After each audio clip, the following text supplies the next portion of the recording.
Before we begin today's episode, an update on the situation in Iran. We're recording on Sunday, March 8th, 2026, 9 days since the United States and Israel launched joint military operations against Iran, what the administration calls Operation Epic Fury. The Iranian Red Crescent reports more than 1,300 civilians killed. 6 American service members have been killed in action. 11 Israelis have died. The conflict has spread across the region. Iran has struck targets in 9 countries, including American bases in Kuwait, Qatar, Bahrain, and the UAE. Hezbollah has entered the conflict, and Israel has authorized ground operations in Lebanon. The Iranian government has not yet named a successor to Supreme Leader Khamenei, who was killed in the initial strikes. The Assembly of Experts, the body responsible for selecting the next Supreme Leader, had its building in Qom struck by Israeli forces on March 3rd, reportedly during a session convened to hold the succession vote. On Wednesday, the Senate rejected a war powers resolution by a vote of 47 to 53. On Thursday, the House rejected a similar measure, 219 to 212. These were the 8th consecutive war powers votes to fail since June of last year. As always, we urge caution regarding claims from all parties. The fog of war produces propaganda from every direction. What we report today may be revised by events. What is claimed by governments may prove to be false. Our goal is not to provide definitive accounts of military operations, but rather to examine patterns, precedents, and constitutional implications. We're now more than a week into the conflict. The initial shock has passed. The news cycle has begun to normalize what was 9 days ago extraordinary. So today we step back to examine the deeper trajectory. Not what is happening this week, but what has been happening for 70 years.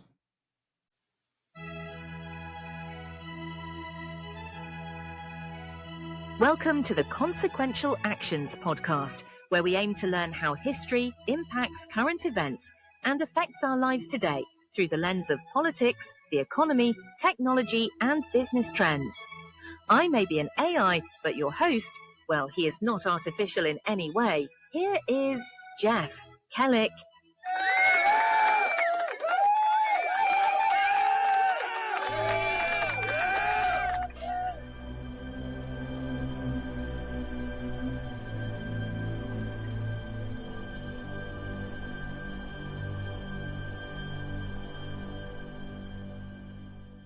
On August 19th, 1953, a crowd stormed the residence of Iranian Prime Minister Mohammad Mossadegh.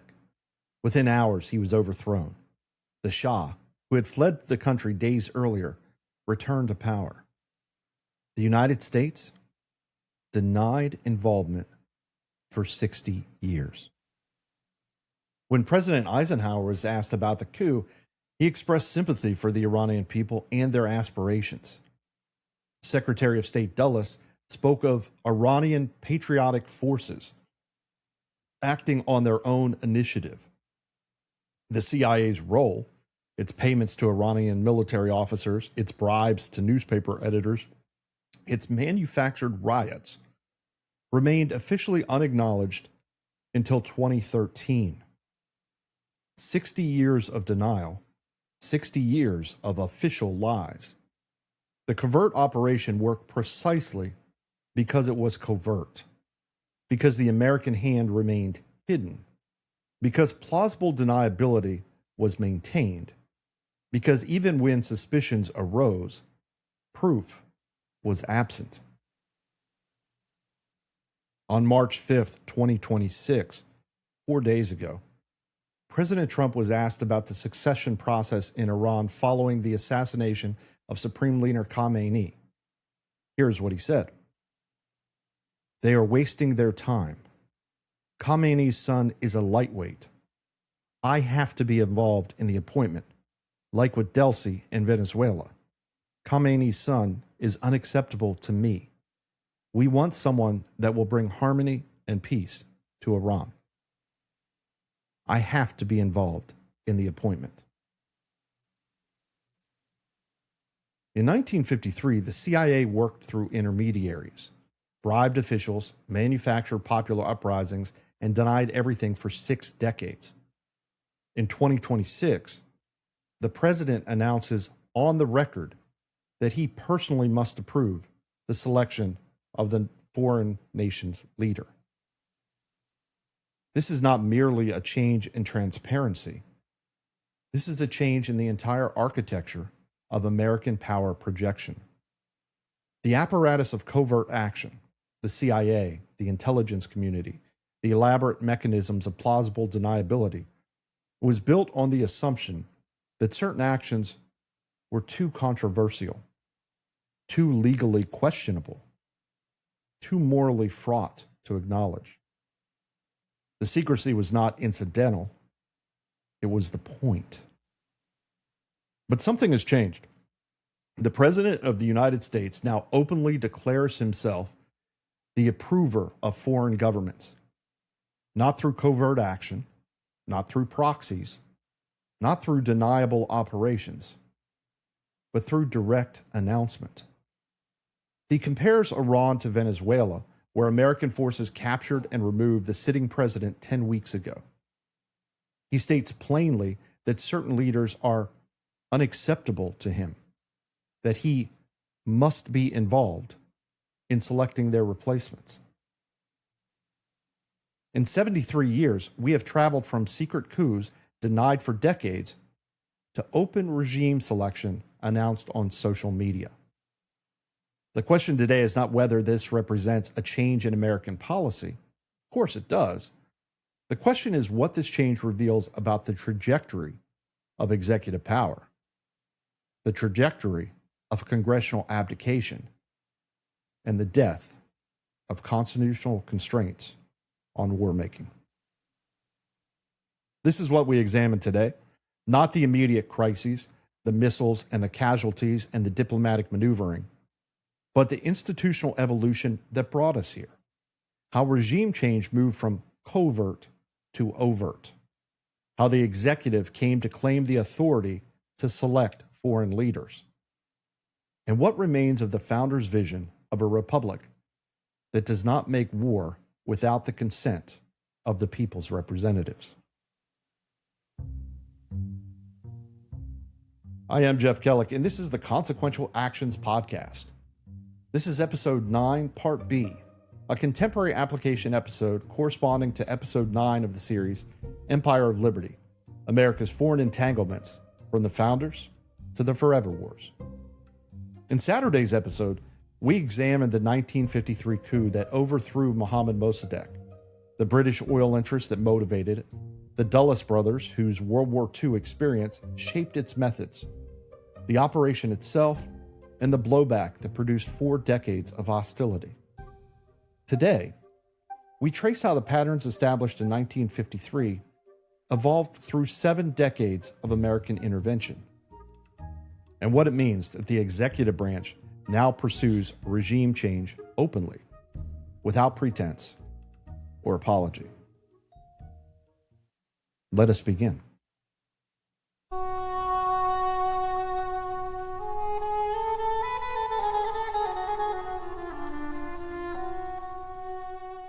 To understand the present moment, we must trace the evolution, how American regime change shifted from hidden to acknowledged, from denied to celebrated, from congressional prerogative to executive fiat. This is not a story of one administration or one party. It is a story of the institutional drift spanning 7 decades, accelerating through each conflict, with each war expanding the precedents available to the next. In June 1950, North Korea forces crossed the 38th parallel.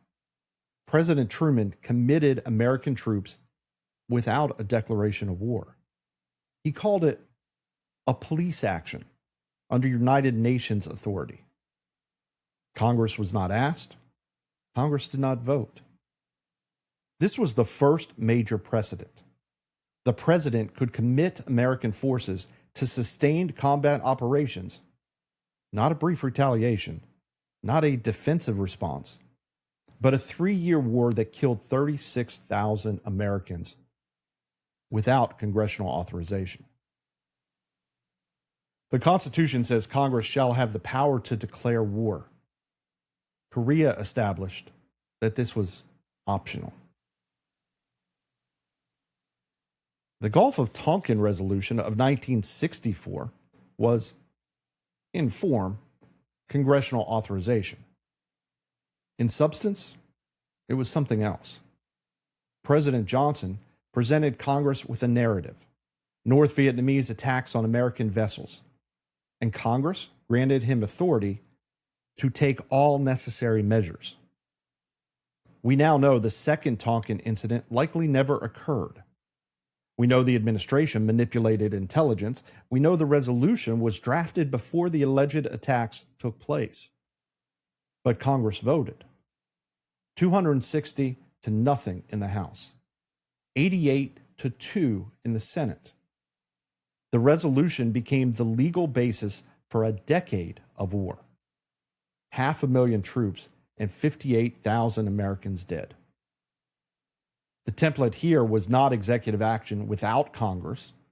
It was executive manipulation of Congress, manufacturing the predicate, controlling the information, obtaining authorization based on claims that would later prove false. While Korea and Vietnam represented overt military action, the CIA was developing a parallel track. Guatemala, 1954, 1 year after Iran, the CIA overthrew Jacobo Arbenz because his land reforms threatened United Fruit Company holdings. The operation was denied. Decades of civil war and 200,000 dead followed. Cuba, 1961, the Bay of Pigs, an attempted invasion using CIA-trained exiles. It failed, but the attempt was made. A sitting president authorizing the violent overthrow of a neighboring government. Chile, 1973. The CIA destabilized the Allende government. Military coup followed. Pinochet ruled for 17 years. Thousands were tortured and killed. In each case, the pattern held: covert action, official denial, later acknowledgement decades after the principals had left office or died. Under President Reagan, the covert and overt tracks began to merge. Grenada in 1983, American forces invaded to remove a Marxist government. The operation was overt, but Congress was informed, not consulted. The War Powers Resolution passed in 1973 to reassert congressional authority after Vietnam proved toothless. Nicaragua, the administration supported the Contras against the Sandinista government. When Congress cut off funding, the operation continued through illegal arms sales to Iran. When exposed, no president was removed. No fundamental change in executive authority resulted. Panama, 1989, President Bush ordered the invasion to remove Manuel Noriega. 23 American soldiers died. Hundreds, perhaps thousands of Panamanian civilians were killed. Congress was notified hours before, not asked for authorization. And with the Soviet Union gone, constraints loosened further. Iraq, the first time, in 1991, President George H.W. Bush obtained congressional authorization, but made clear he believed he did not need it. The precedent was established. Authorization was desirable, but not required. Somalia, Haiti, Bosnia, Kosovo, each conflict was conducted under presidential authority, each justified by humanitarian concerns or UN resolutions, and each further normalizing executive war-making. And then Iraq, 2003. President George W. Bush obtained congressional authorization in October 2002. But that authorization was based on claims weapons of mass destruction, connections to Al Qaeda, that proved false. This was Vietnam's template refined. Manipulate intelligence, control information flow, present Congress with a narrative designed to produce a predetermined vote, obtain authorization, and then later, when the claims collapse, the war continues anyway. Iraq was overt in its military action, but covert in its justification. The public rationale was a lie. The actual reasons, whatever they were, remained hidden behind classified briefings and selective disclosures. The Obama administration intervened in Libya without congressional authorization. When the War Powers Resolution 60-day clock expired, the administration argued that drone strikes and air support did not constitute hostilities under the statute. Congress protested. Congress did nothing else. This was a critical moment. An administration openly defied the War Powers Resolution, offered a legal argument that most scholars found absurd, and faced no consequences. The resolution, already weakened by decades of executive precedent, was revealed as a dead letter. And then Syria combined everything. Covert operations by the CIA that arming rebel groups, overt airstrikes targeting ISIS and occasionally Syrian government forces, special operations forces conducted ground missions, multiple legal authorities were cited, the 2001 AUMF, Article 2 self-defense, counterterrorism authorities. No declaration of war, no specific authorization for Syria. A decade of operations conducted under legal theories that stretched the original authorities beyond any recognition. What that history reveals is not a single moment when constitutional constraints collapsed. It is an incremental process. Each conflict establishing precedents, each precedent available to the next administration, and each expansion of executive authority met with congressional acquiescence or impotence. Korea established that presidents could wage war without declarations. Vietnam established that Congress could be manipulated into authorizing wars based on false pretenses. The Cold War covert track established that the CIA could overthrow governments while the executive denied everything. Panama and Grenada established that even overt invasions required only notification, not authorization. Iraq in 2003 refined the manufactured predicate. Libya proved the War Powers Resolution was unenforceable, and Syria normalized permanent shadow wars. Each step built on the last. Each made the next possible. And now we have arrived at 2026.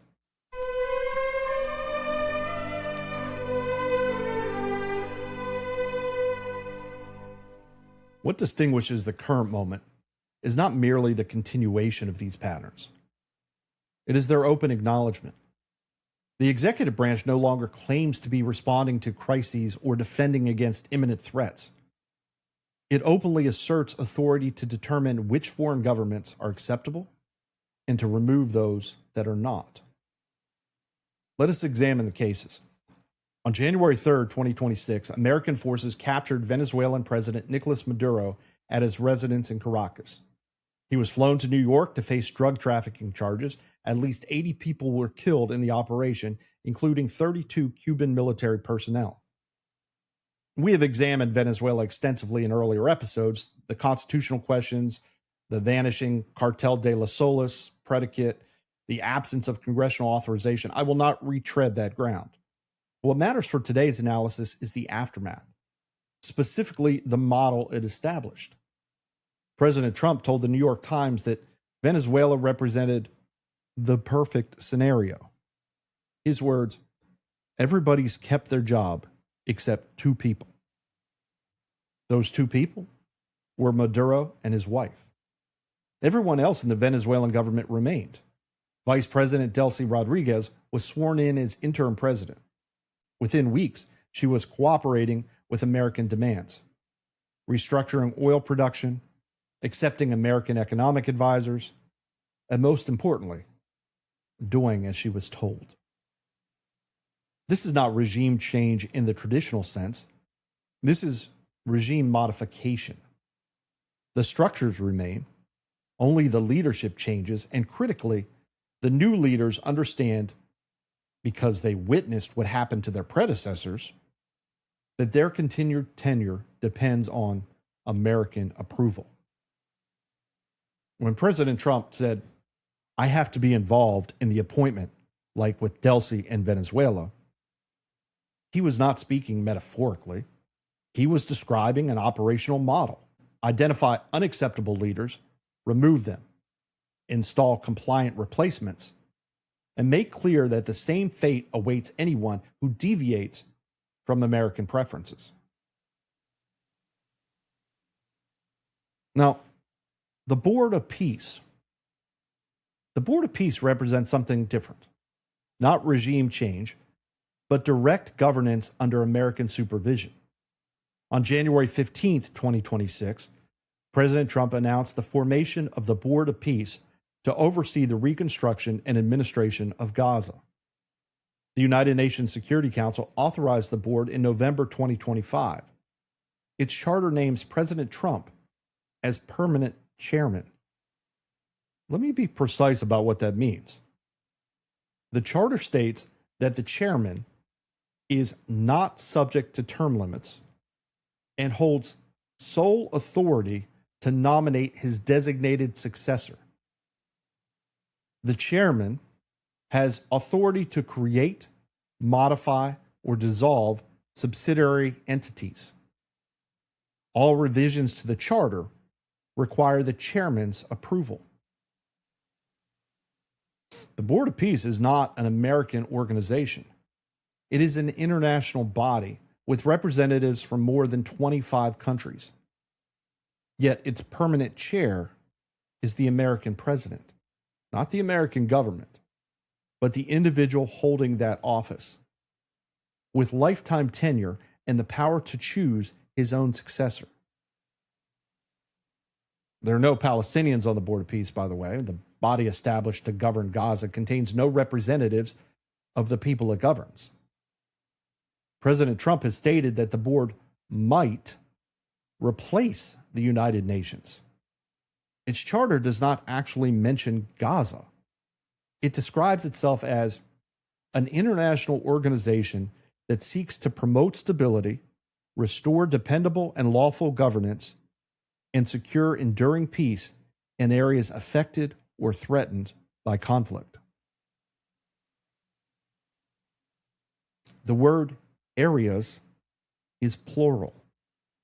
The mandate is not limited to Gaza. Former UN officials have described this as a delusion of power. Perhaps, but it is also an international assertion, a claim that the American president personally should serve as arbiter of legitimate governance in conflict zones worldwide. Which brings us to Iran. On March 5th, when President Trump stated he must be involved in the appointment of Iran's next supreme leader, he was not expressing a preference. He was asserting a prerogative. Consider what has transpired in the 9 days since the war has begun. The United States and Israel assassinated the sitting supreme leader. They killed approximately 40 senior Iranian officials, including the defense minister, the army chief of staff, the IRGC commanders. Israeli forces bombed the Assembly of Experts during a session convened to select Khamenei's successor. The administration has offered shifting justifications, destroying nuclear facilities, eliminating missile capabilities, degrading terrorist networks. But the president's own statements reveal the underlying objective. March 1st. When we are finished, take over your government. March 4th, most of the people we had in mind are dead. March 5th, I have to be involved in the appointment. And March 7th, we don't want them to put anybody in there unless it is approved by us. This is not subtext. This is text. The president states openly that Iran may not select its own leadership without American approval.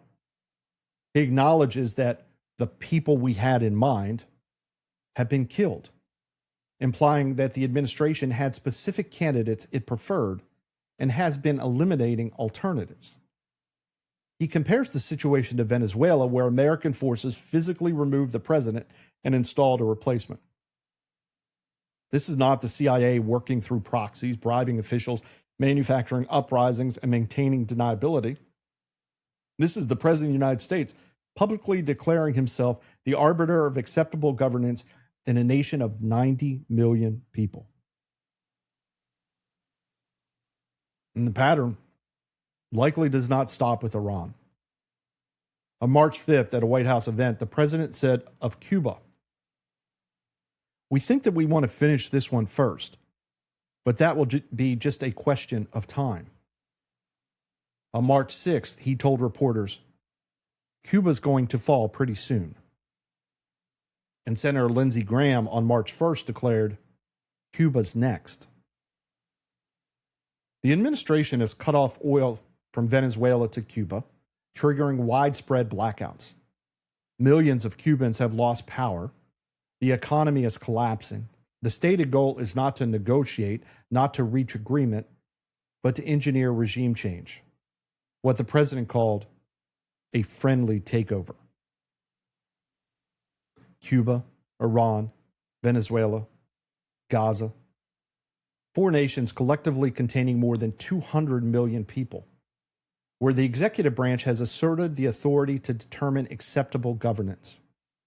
Not through the mechanisms of diplomacy, not through international institutions, not with congressional authorization, through the direct assertion of executive prerogative. This is what the evolution from covert to overt looks like at its terminus. In 1953, the CIA bribed newspaper editors and manufactured riots while the government denied everything. In 2026, the president announces on social media that foreign leaders are unacceptable and he must be involved in selecting their replacements. The secrecy was never about legality. It was about politics. The recognition that the American public might not support the open overthrow of foreign governments. That constraint has eroded. What was once too controversial to acknowledge is now campaign rhetoric. I warned against entangling alliances. They did not listen. Now you can trace exactly how it happened. The Consequential Actions podcast is on YouTube. Subscribe and follow each series from the very beginning. Principled debate requires participation. Like the episodes. Leave a comment. Join the discussion. Every series is organized as a playlist, from General Welfare to The New Leviathan to Empire of Liberty. Begin at the beginning.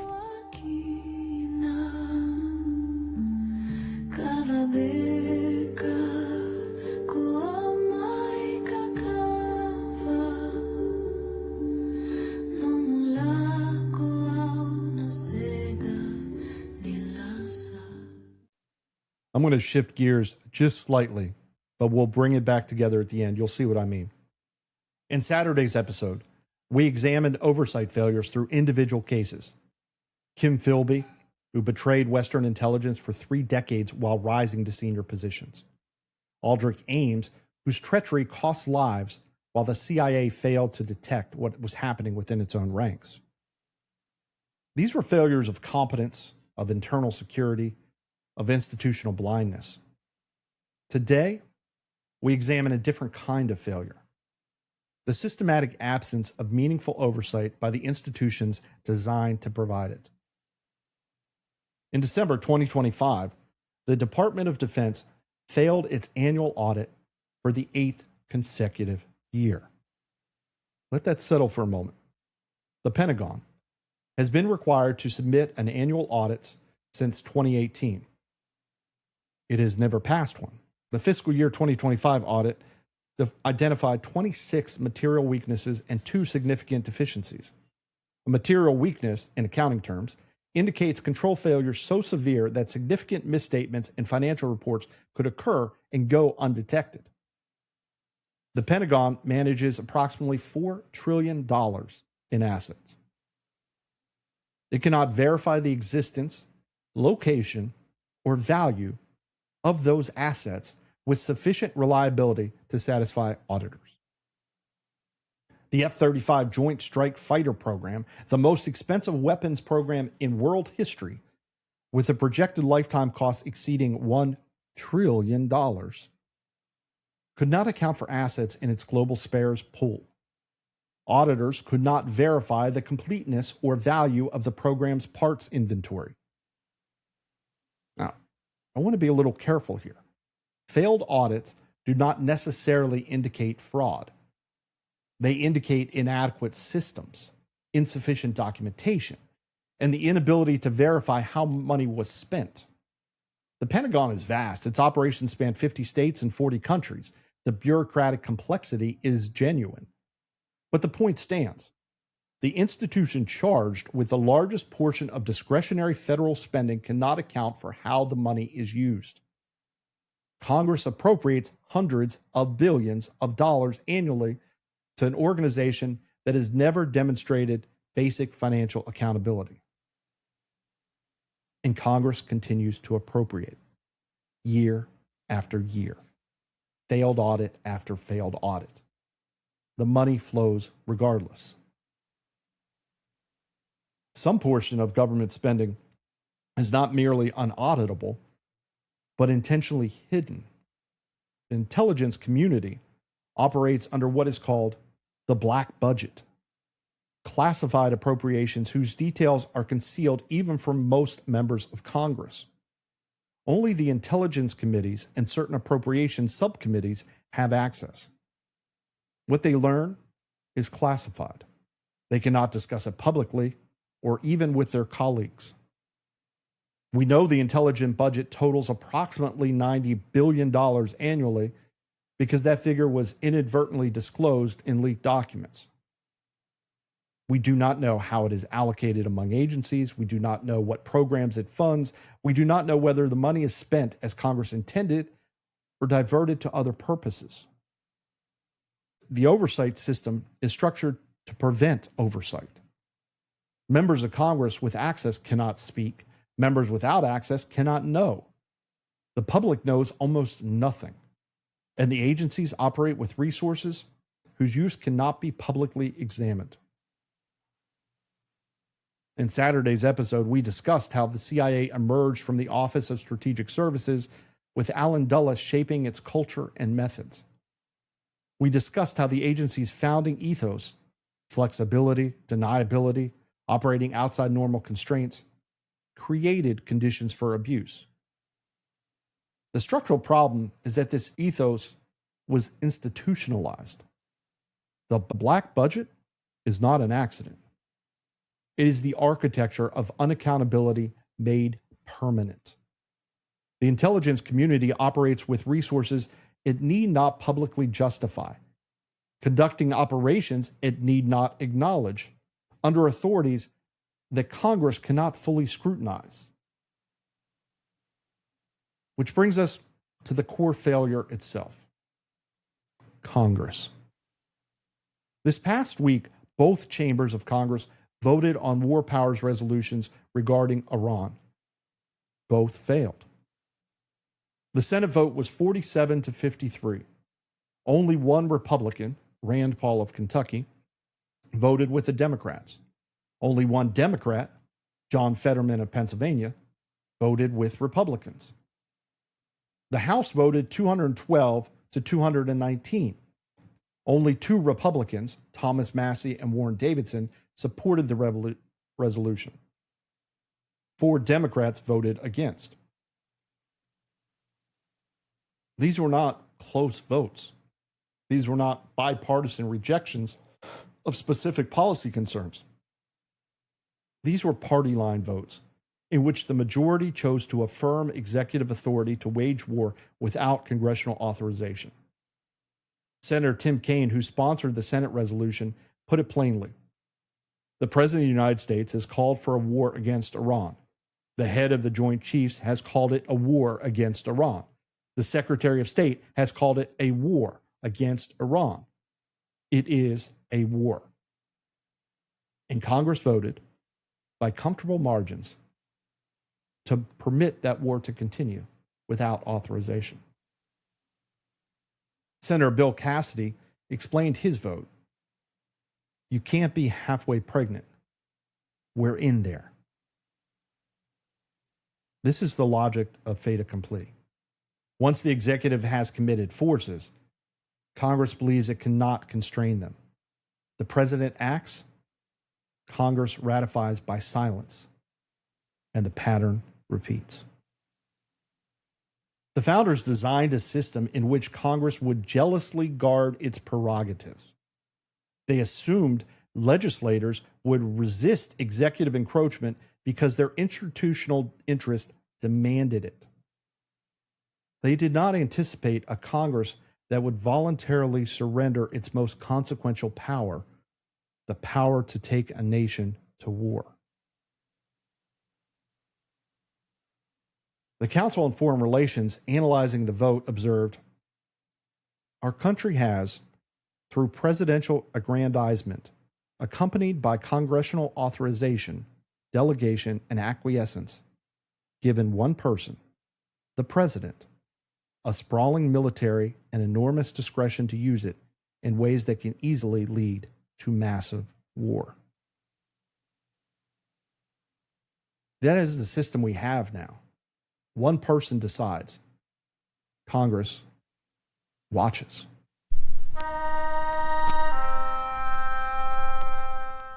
The War Powers Resolution was passed in 1973 over President Nixon's veto. It was supposed to reassert congressional authority after Vietnam. It required presidents to consult with Congress before committing forces, to report within 48 hours, and to withdraw within 60 days unless Congress authorized continuation. It has never been effectively enforced. Every president since Nixon has questioned its constitutionality. Some have complied with its reporting requirements while denying its binding force. Others have ignored it entirely. Courts have declined to enforce it, citing political questions doctrine. Congress has lacked the will to use its ultimate enforcement mechanism, cutting off funding. The votes this week were the 8th consecutive War Powers votes to fail since June 2025. 8 times, Congress has been asked to assert its constitutional role. 8 times, the majority has declined. This is not partisan commentary. The pattern holds across administrations. President Obama waged war in Libya without authorization. President Trump has now launched operations against Venezuela and Iran without authorization. In each case, the opposing party objects while the president's party defends. When administrations change, the positions reverse. What never changes is the outcome. The executive acts and Congress permits. The founders were explicit about why war powers belonged to Congress. James Madison wrote that the executive branch is most interested in war and most prone to it. Therefore, the Constitution has, with studied care, vested the question of war in the legislator. At the Constitutional Convention, the draft granted Congress the power to make war. It was changed to declare war, specifically to preserve the president's ability to repel sudden attacks, but not to initiate hostilities. Again, the Constitutional Convention had it written as the power to make war and changed it specifically, explicitly, to the power to declare war. Belongs in Congress. Article 1, Section 8, Clause 11. George Mason said he was against giving the power of war to the executive because not safely to be trusted with it. The founders' concerns were practical, not abstract. They had studied history. They knew executives, kings, emperors, dictators, used war to aggrandize their own power, to silence domestic opposition, to accumulate emergency authorities that outlasted emergencies. They designed a system specifically to prevent this. The system they designed required deliberation. It required the people's representatives to debate, to weigh costs and benefits, to bear responsibility for the decision. It assumed that the friction of congressional process would prevent hasty or unnecessary wars, that the executive's enthusiasm would be checked by legislative caution. That system is dead. Not dead because it was formally abolished, not dead because the Constitution was amended, dead because it's no longer practiced. Because the executive acts unilaterally while Congress watches, objects occasionally, and ultimately acquiesces. I want to be precise about what this means. The United States is currently engaged in a war that the president started without authorization, that Congress declined to constrain, and that the executive openly describes as regime change. The president has stated publicly that he must personally approve the selection of the next Iranian supreme leader. He compares this to Venezuela, where American forces captured the sitting president and installed a replacement. He indicates Cuba is next. This is not what the founders designed. This is not what the Constitution permits. This is what happens when constraints atrophy over decades, when each precedent enables the next, when Congress forfeits its role, when the executive discovers it can act without consequence. The old right, the non-interventionists we have discussed throughout this series, the skeptics of American empire, the defenders of constitutional constraints, warned that this would happen. Robert Taft warned. Murray Rothbard warned. Pat Buchanan warned. Ron Paul warned. They were called isolationists, pessimists, obstacles to American leadership. They argued that constitutional constraints existed for reasons, that executive power unchecked would become executive power abused, that the founders' concerns remained valid. They were right. We began this episode with a contrast. 1953, when the CIA overthrew Mossadegh while the government denied everything for 60 years. And 2026, when the president announces on record that he must personally approve the selection of Iran's next leader. This is the trajectory of American foreign policy across 7 decades. The covert became semi-overt and then completely overt. Congressional authorization became congressional notification, then congressional irrelevance. Constitutional constraints became constitutional suggestions, and then constitutional memories. The shift from covert to overt is not a change in moral character. The coups of the 1950s were not more ethical because they were hidden. The regime change of 2026 is not worse because it's announced. In both cases, the United States is asserting the authority to determine acceptable governance in foreign nations, to decide which leaders may rule and which must be removed. What changed is the confidence. The executive branch no longer believes it needs to hide. It no longer fears congressional backlash, public opinion, or constitutional challenge. It acts openly because it has learned through decades of precedent that it can. Next Saturday, Episode 10 will examine the quiet Americans, CIA operations from Cuba to Chile. We will trace the agency's covert operations through the 1950s, 1960s, and 1970s. The Bay of Pigs, the destabilization of governments across Latin America, the methods and consequences of America's shadow foreign policy, the history that shaped the institutions that operate today. The war in Iran continues. The questions we have raised remain unsolved. Congress has chosen not to act. The executive has claimed its prerogatives, and the American people, whose sons and daughters bear the burden of these decisions, were not consulted. I am Jeff Kellick, and this has been Episode 9, Part B of Empire of Liberty, America's Foreign Entanglements, from the Founders to the Forever Wars, on the Consequential Actions podcast. If you have enjoyed this episode and want to follow the series, please subscribe to our Substack page at consequentialactions.com, where you'll find all written articles, as well as our previous series on the General Welfare Clause and the New Leviathan. Subscribe to our YouTube channel at Consequential Actions Podcast for video versions of all podcast episodes. And follow me on X at @JKellick for updates, discussions, and announcements. We continue to post articles and welcome your participation. Until next time, have a great day.